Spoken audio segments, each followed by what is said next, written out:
बेहतरीन अंदाज में अजीम बाबा हाफिज साहिब जिन्होंने बात पढ़ा बेहतरीन अंदाज में हाफिज मोहम्मद लाल बड़े बड़े अच्छे अंदाज में नाते पढ़ा है और हमारे मजलिस दीनदार बादशाह भाई अनवर मुजफ्फरपुरी के लोग कहते हैं उन्होंने भी एक नए अंदाज में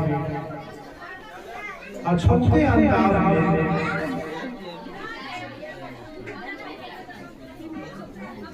नाते पढ़ा है और वसिया भी पढ़ा है। नाते पढ़ना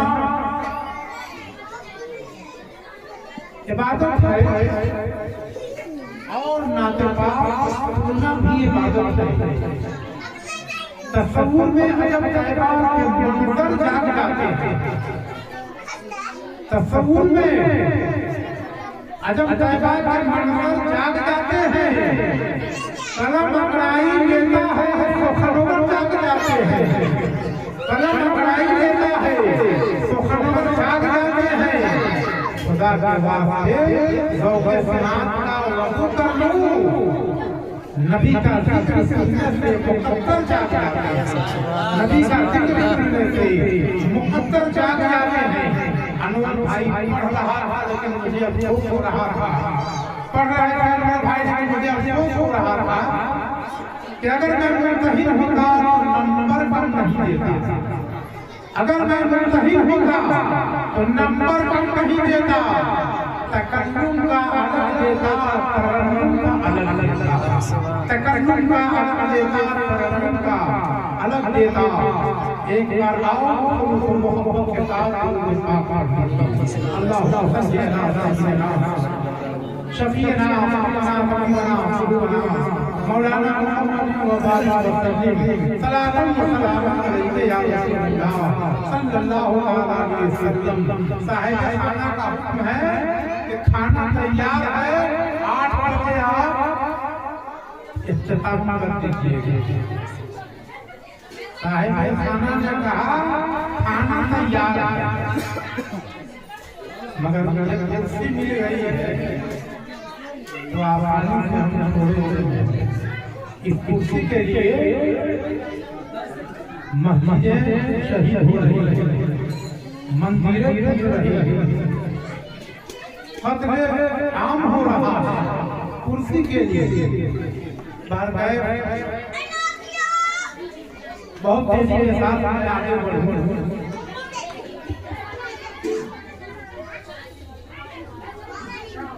एक शख्स में हाथ हुआ और अर्ज़ किया या रसूलल्लाह सल्लल्लाहु अलैहि वसल्लम मेरे अंदर 4 बुराइयां हैं और उन 4 बुराइयों को मैं एक साथ छोड़ नहीं सकता। मेरे आका जनाब मोहम्मद रसूलुल्लाह सल्लल्लाहु अलैहि वसल्लम ने इरशाद फरमाया, ऐ नौजवान तुम्हारे अंदर 4 बुराइयां कौन-कौन सी है मुझे बताओ। 4 बुराइयां। उस नौजवान ने कहा कि या रसूलल्लाह 4 बुराइयां मेरे पास है और चारों को एक साथ में छोड़ नहीं सकता। इतर है जिसमें पानी है सजाने की जरूरत क्या है, हुस्न दुनिया को दिखाने की जरूरत क्या है। आमाल ऐसे करो कि रूह से खुशबू आए, इतर कपड़ों पे लगाने की जरूरत क्या।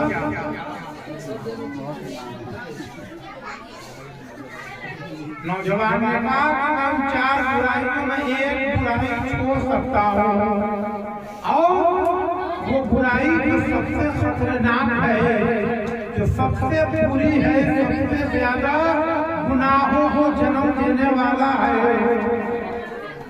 आप ही फरमान दीजिए कि इन चारों में सबसे डेंजर बुराई कौन सी है? सबसे डेंजर बुराई, सबसे अहम बुराई कौन सी है, ताकि मैं उसे ही छोड़ूं। लड़का सबके कोनो को धरा मेरे आका जनाब मोहम्मद रसूलुल्लाह सल्लल्लाहु अलैहि वसल्लम ने इरशाद फरमाया कि ऐ नौजवान, उस नौजवान ने अपनी बुराई गिनाया, कहा या रसूल अल्लाह, मेरे अंदर जो बुराई है, 4 बुराइयां, शराब पीना, ज़िना करना, चोरी करना और झूठ बोलना। इस जमाने में झूठ को गुनाह नहीं माना जाता। और जब से ये मोबाइल का जमाना आया, अल्लाह ताला झूठ में बहुत ज्यादा इजाफा, झूठ में इजाफा हो। रब ताला कुरान मजीद में झूठों के बारे में इरशाद फरमाता है, फनजअल लअनतुल्लाहि अलल काज़िबीन। अल्लाह ताला कुरान मजीद में इरशाद फरमाता है कि झूठों पर अल्लाह की लानत हो। नबी पाक सल्लल्लाहु अलैहि वसल्लम ने इरशाद फरमाया कि जब कोई बंदा झूठ बोलता है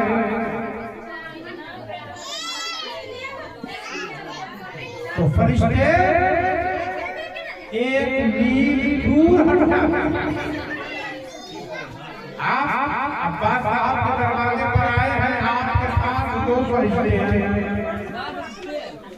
अपने घर जाएंगे, आपके साथ 2 फरिश्ते, बाजार जाएंगे, फरिश्ते, एक का नाम है किराम, दूसरे का नाम है कातिबीन। 2 फरिश्ते, ये क्यों है? आपकी हिफाजत के लिए है। आप जहां भी रहिए, आपके साथ में अल्लाह के फरिश्ते आपकी हिफाजत के लिए है।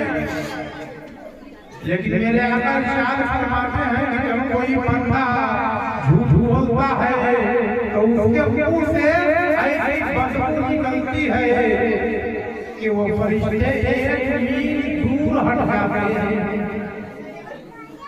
कितना बड़ा गुनाह झूठ बोलना। और मेरे आका फरमाते हैं कि झूठ तमाम बुराइयों की जड़ है।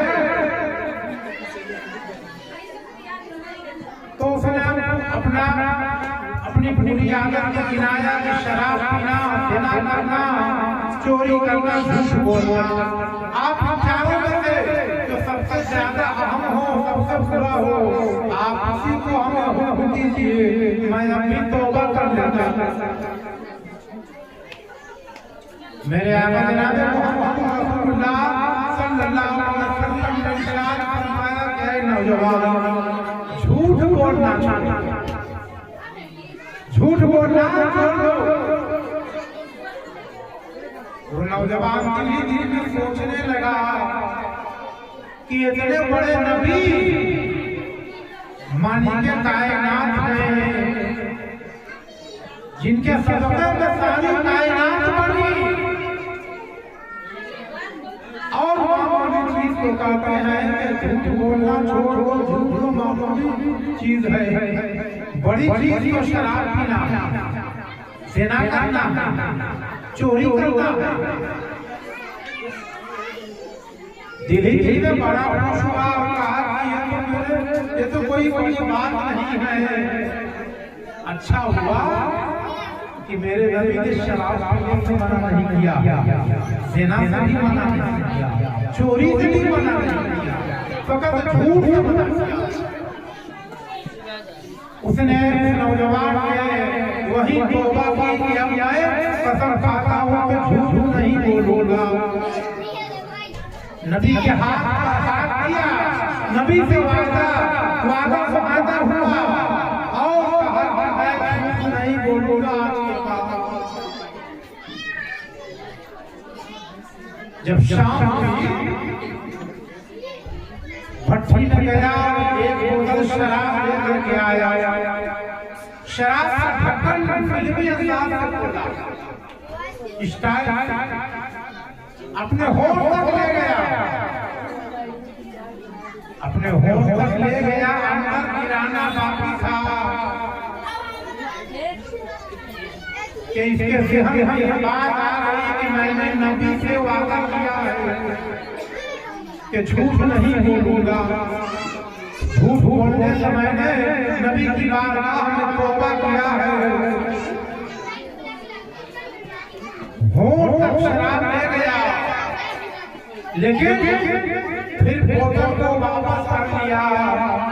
कहा कि अगर मैंने शराब पी ली, अगर नबी हमसे पूछ लिए क्या नौजवान कौन काम अंजाम दिए, तो झूठ बोलूंगा तो हमें सजा मिलेगी, और सच बोलूंगा तो नबी की बारगाह में मैंने तौबा किया।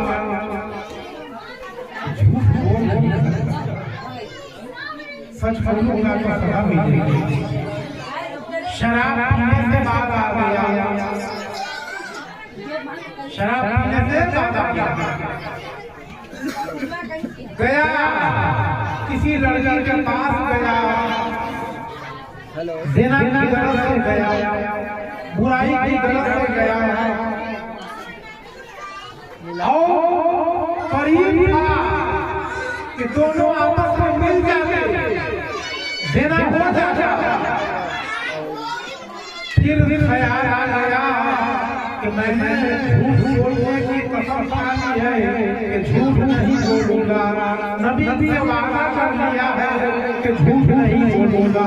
अगर नबी ने मुझसे पूछ लिया कि नौजवान कल तुमने कौन काम अंजाम दिया, तो झूठ बोल नहीं सकता और सच बोलूंगा तो कोड़े पड़े। देना की सजा क्या है? अगर शादीशुदा है तो 80 कोड़े उसकी सजा है। अगर शादीशुदा है तो 100 कोड़े उसकी सजा है, और अगर कुंवारा है, शादीशुदा नहीं है, तो 80 कोड़े उसको मारे जाएंगे। 80 कोड़े। सुभान अल्लाह। ये आया है शादा की मछली खावन हो गई है। तो अगर मैंने सच बोल दिया तो 100 कोड़े पड़ेंगे। झूठ बोल नहीं सकता, ज़िना से भी बात आता, शराब पीने से भी बात आता। रात का काफी हिस्सा जब गुजर गया तो चला चोरी करने के लिए, किसी बड़े घर में चला चोरी करने के लिए, और घर घर घुस गया। सामान वगैरह भी मनपसंद निकाल लिया, जेवर वाला बक्सा निकाल लिया, अच्छा कपड़ा जिस बक्से में रखा था वो निकाल लिया। लेकिन फिर ख्याल आ गया कि कल नबी की बारगाह में हाजिर होना है। अगर नबी ने मुझसे पूछ लिया कई नौजवान ने क्या क्या किया, तो सच बोलूंगा तो मेरे हाथ काटे जाएंगे। चोरी की सजा जानते हैं क्या? चोरी की सजा है उसका हाथ काटा। चोरी करने वालों का हाथ काटा जाएगा इस्लामी कानून। तो नौजवान सोच रहा है कि सच बताऊंगा तो मेरा हाथ कट जाएगा, झूठ बोल नहीं सकता, चोरी से भी बात आ गया। रात खत्म हो गई, सुबह नबी की बारगाह में हाजिर हुआ और फरमाता है या रसूल अल्लाह सल्लल्लाहु अलैहि वसल्लम, आप मुझसे ऐसी चीज की कसम खिलाई, ऐसी चीज की तौबा कराई कि चारों बुरी खसलतें मेरे अंदर से निकल गई, चारों बुरी खसलतों से मैं बच गया। शराब पीने से बच गया, ज़िना करने से बच गया, चोरी करने से बच गया, झूठ भी बोलने से मैं बच गया। या अल्लाह का वादा करता हूँ कि आइंदा मैं कोई गलत काम नहीं करूँगा, कोई गुनाह वाला काम नहीं करूँगा। मेरे आका हो गए दुरूद पाक अल्लाहुम्मा सल्ली अला सय्यिदना शफीना हबीबना मौलाना मौलाना मुहम्मद सल्लल्लाहु अलैहि वसल्लम।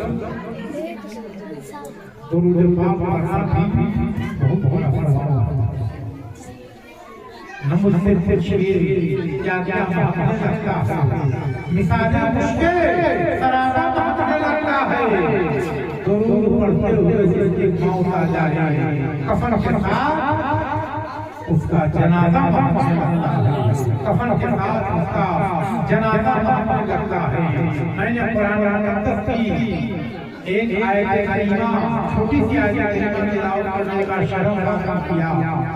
मन जा'a फलहु अशरु अम्सालिह। तो पहला फरमाता है कि जिसने एक नेकी की उसके लिए 10 गुना, एक नेकी का 10 गुना सवाब। बगदाद शरीफ की सरजमीन है, बगदाद की मार्केट है। एक यहूदी जिसको कुरान में इस्लाम का दुश्मन कहा गया है, यहूदी घोड़ा बेचने के लिए बाजार में आया। क्या बेचने आया? घोड़ा बेचने के लिए बगदाद की मार्केट में आया। उसने अपने घोड़े की कीमत लगाई 5000 रुपया कि मेरा घोड़ा 5000 रुपये का है। उसने कीमत लगाई, लेकिन घोड़े को खरीदा नहीं। जैसे जैसे सूरज डूबने लगा, उसकी आंखों में आंसू आ गए, रोने लगा। रोने की वजह यही कि 2-3 दिन बाद उस यहूदी की बेटी की शादी थी। इसी वजह से वो बगदाद की मार्केट में, बगदाद के बाजार में घोड़ा बेचने आया था। अगर वो घोड़ा नहीं बिकता तो उसकी बेटी की शादी के लिए पैसे कहाँ से आया? यही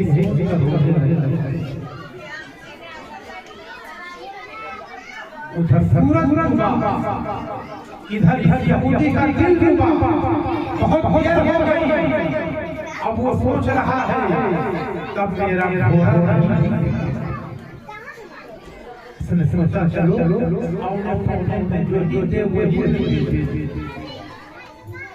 उसने अपने घोड़े की कीमत कम कर और ये ऐलान कर दिया कि ये घोड़ा 2000 का है, मेरा घोड़ा 2000 का है। ऐलान लेकिन सूरज डूबने के बाद किसी ने पूछा तक नहीं। पीरों को पीर रोशन हज़रत गौसे पाक रज़ियल्लाहु ताला अन्हु बगदाद की मंडी में मौजूद थे, बगदाद के बाजार में मौजूद थे। घोड़ा बेचने वाले यहूदी के पास यहूदी ने अदब मारे खड़ा हो गया। गौसे पाक ने फरमाया कि क्या कर रहे हो? कहा शायद ये घोड़ा बेच रहे हैं। गौसे पाक ने फरमाया घोड़ा क्यों बेच रहे हैं? गौसे पाक ने जब फरमाया घोड़ा क्यों बेच रहे हो, यहूदी रोने लगा और कहा कि 2 दिन बाद मेरी बेटी की शादी है, अगर ये घोड़ा नहीं मिलेगा तो मेरी बेटी की शादी कैसे होगी? मेरी बेटी की शादी कुर्बान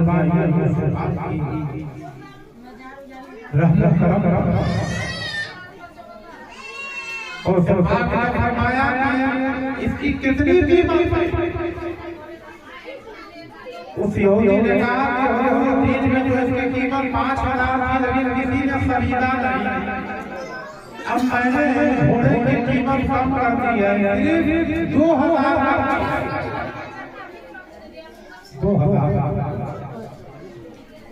गौसे पाक रज़ी अल्लाह ताला अपनी जेब से 5,000 रुपया निकाले और घोड़ा बेचने वाले यहूदी के हाथ में रख दिया। फरमाया इसे रख लो।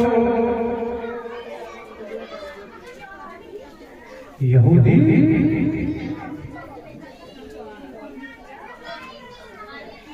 घोड़े की लगाम को छोड़ कदमों पर गिर गया और कहने लगा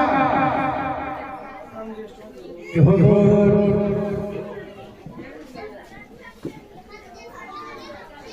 आप हमें 2,000 की जगह 3,000 रुपया ज्यादा क्या? मैंने घोड़े की कीमत कम कर दी है, अब 5,000 का घोड़ा नहीं है, 2,000 का है। यहूदी कहने लगा हुजूर आप मुझे कलमा पढ़ाकर जल्दी से जल्दी मुझे मुसलमान कर दीजिए और अपने दादा का इश्क मुझे भी अता फरमाइए, इश्क़ मुस्तफा मुझे भी अता फरमा दीजिए। यहूदी ने कहा कि 2,000 की जगह 3,000 आप ज्यादा करते हैं। कुर्बान जाइए गौसे पाक के फरमान पर। गौसे पाक फरमाते हैं ऐ यहूदी मेरे दादा मदीने वाले आका ने इरशाद फरमाया कि जब किसी से कोई चीज खरीदो तो उसकी मजबूरी कभी मत खरीदना। तो 5,000 के घोड़े को 2,000 में बेचना ये तुम्हारी मजबूरी है। तो मैंने तुम्हारा घोड़ा खरीदा है, तुम्हारी मजबूरी नहीं खरीदा है। इस दौर क्या होता? इस दौर में जो बड़े पैसे वाले लोग हैं वो इंतजार करते हैं किसी गरीब की शादी की जाए, जमीन बेचे, मकान बेचे, किसी गरीब का इलाज न हो रहा हो, किसी गरीब का इंतकाल हो गया हो, कफन नहीं नसीब हो रहा हो, तो जमीन बेचेगा, मकान बेचेगा, दुकान बेचेगा और ये पैसे वाले लोग मनमाना रेट लगाएंगे और गरीब को मजबूरी तो उसको किसी भी कीमत में उसको देना है, उसको पैसे चाहिए, उसको जरूरत है, उसके पास मजबूरियां हैं, जैसे जैसे दे देता। तो आज के अमीर लोग, धन वाले लोग, मालदार लोग गरीबों की मजबूरी खरीदते हैं, गरीबों की मजबूरी खरीदते हैं। तो गौसे पाक ने फरमाया कि मैंने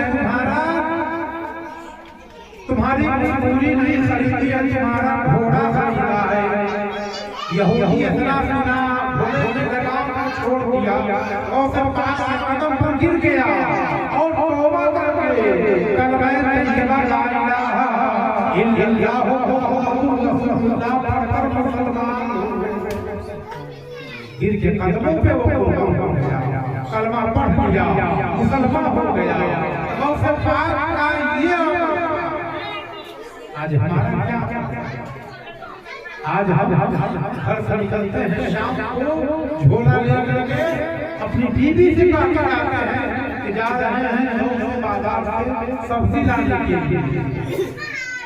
चौक पर गए तो देखा कि अभी से 2 घंटा टाइम बाकी है, अभी लौकी का रेट 30 रुपए होगा, कद्दू का रेट भी 20 रुपए होगा, गोभी का रेट भी 20 रुपए होगा। चलो 2 घंटा इंतजार कर लेते हैं, सूरज डूबने के बाद चलेंगे, सूरज डूबने के बाद चलेंगे तो 20 वाली लौकी हमें 10 रुपए में मिलेगी, 30 वाला 25 वाली भी हमें 10 रुपए में मिलेगी, लाभवाला उसको देना ही पड़ेगा। यह है मजबूरी जिसको हम खरीदने के लिए 1-2 घंटा किसी चाय की दुकान पर बैठ करके चाय पीते हैं, 2-3 चाय, वही पैसा जो हमें लौकी वाला को देना था, भिंडी वाले को देना था, गोभी वाले को देना था, उस पैसे का हम चाय लेते थे। अब प्लस होटलों में फालतू बैठ करके किसी गरीब की बुराई करता है, कोई बीमार मिला उसकी बीमारी का मजाक उड़ाता है, एक दूसरे की बुराई करते हैं, जीवन करते हैं, जीवन करते हैं। आज ये हाल है, खुदा की कसम सोफी सुल्तान फरमाते हैं कि जब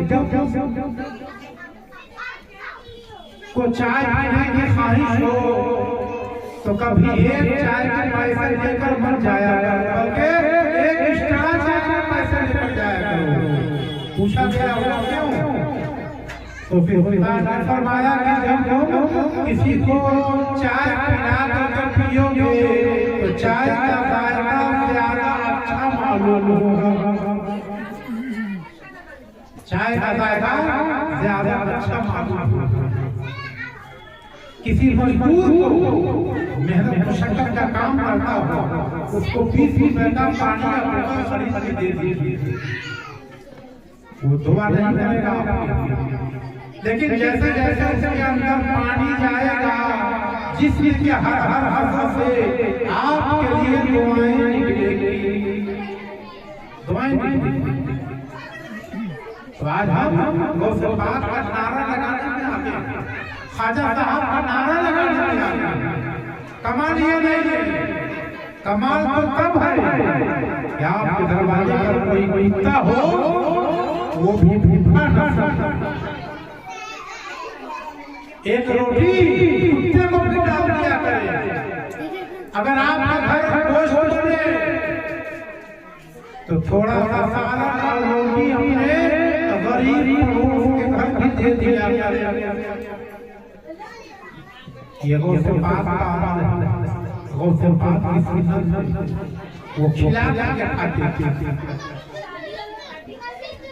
तो अगर हम और आप बाजार आते हैं और गौसे पाक वाला वही अमल करे तो आप कहिएगा यार ये तो नुकसान होगा, हमें 10 की जगह 20 देना पड़ रहा है। गौसे पाक के अमल पर अमल कर रहे हैं, 10 की जगह 20 देना पड़ रहा है, 10 की जगह 30 देना पड़ रहा है। तो मेरे अगर आप किसी को 10 रुपया ज्यादा दे देंगे तो आपका कम नहीं होगा, बल्कि अल्लाह के रसूल का फरमान है, फैसला है, एक के बदले 10, एक के बदले 10। होली में, होली आने वाली है, दीपावली में, ईद भी आने वाला है, इसमें इलेक्ट्रॉनिक सामान पर छूट मिलता है।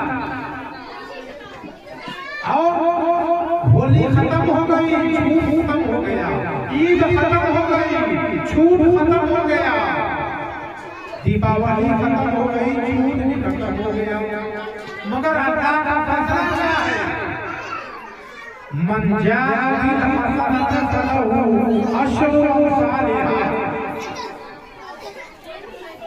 एक के बदले 10। तो अगर आप एक किसी को एक कप चाय पिला देंगे तो अल्लाह ताला अपने फजल-ओ-करम से आपके लिए 10 कप चाय का इंतजाम करवा देगा। अल्लाह ताला भूख और कंजूसी से मोहब्बत फरमाए और खुशदिली गरीबों के साथ खुशदिली से पेश आने का, मजबूरों के साथ खुशदिली से पेश आने की तौफीक रब्बी अता फरमाए। वमा अलैना इल्लल बलाग।